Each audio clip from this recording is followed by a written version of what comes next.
நேத்து ஈவினிங் எடுத்த வீடியோ இது. போர் அடிக்குது சும்மா உட்காந்துட்டு ரீல்ஸ் பார்த்துட்டு இருந்தேன். ஸோ தள்ளிட்டே இருக்க சொல்ல ஒரு ரவா லட்டு செய்கிறது அந்த வீடியோ வந்துருந்துச்சு. ரீல்ஸ் பார்த்தோன்னே டெம்ப்டிங் ஆயிடுச்சு அந்த ரவா லட்டை பார்த்தோன்னே. ஸோ நம்ம வாயும் சும்மா இருக்காது, கையும் சும்மா இருக்காது. எங்கள் அம்மாகிட்ட கேட்டால் கண்டிப்பாக திட்டுவாங்க. ஸோ நான் அது பார்க்க ஈஸியாக தான் இருந்துச்சு, நம்மளே செஞ்சுருவோன்னு. அதனால கொஞ்சம் பயமாக இருந்துச்சு எப்படி வருமோ அப்படின்னு சொல்லி. வேஸ்ட் ஆச்சுன்னா எங்கள் அம்மா எதால் அடிப்பாங்கன்னு தெரியாது. பரவாயில்ல, என்ன ஆனாலும் பரவாயில்ல, திட்டு வாங்கினாலும் பரவாயில்ல, செஞ்சுருவோன்னு சொல்லி நானே செய்ய ஸ்டார்ட் பண்ணிட்டேன். அந்த வீடியோ பார்க்கறதுக்கு முன்னாடி நம்ம சேனல் சப்ஸ்கிரைப் பண்ணிக்கோங்க. வாங்க வீடியோக்குள்ளே போகலாம். அதுக்கு ஒரு பேன் எடுத்து வச்சுக்கலாம். ஒரு 1.5 கப் அளவுக்கு நான் ரவை எடுத்திருந்தேன். அது நல்லா போட்டு ஒரு 10 நிமிட்ஸ் அளவுக்கு நல்லா அந்த கோல்டன் ப்ரௌன் வர அளவுக்கு நல்லா ஸ்மெல் வர அளவுக்கு நல்லா வறுத்துக்கோங்க. லோ ஃப்ளேமில் வச்சுக்கோங்க. அது நல்லா வறுத்து வச்சுக்கலாம். ஒரு பிளேட்டில் வச்சுக்கலாம்.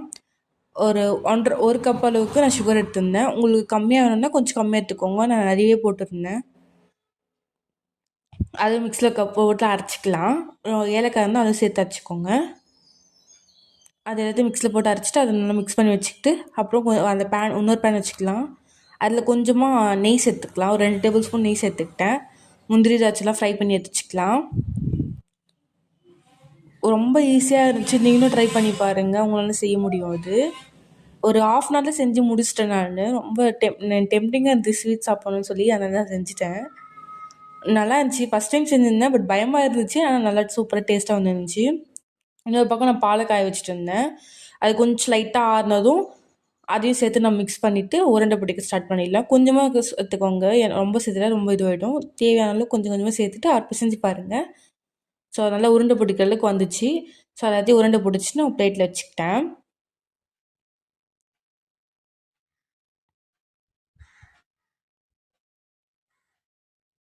உங்களுக்கு சின்னதாக வேணால் சின்னதாக பிடிச்சிக்கோங்க, பெருசாக பெருசாக பிடிச்சிக்கோங்க. ஸோ எல்லாத்தையும் உருண்டை பிடிச்சிட்டு ஒரு பிளேட்டில் எடுத்து வச்சுக்கலாம்.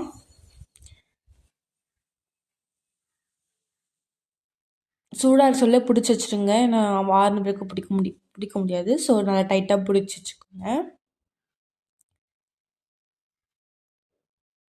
டேஸ்டான ஈஸியான ரவா லட்டு ரெடி. நீங்களும் ட்ரை பண்ணி பாருங்கள். மறக்காமல் கீழே கமெண்ட் பண்ணுங்கள். பாய்.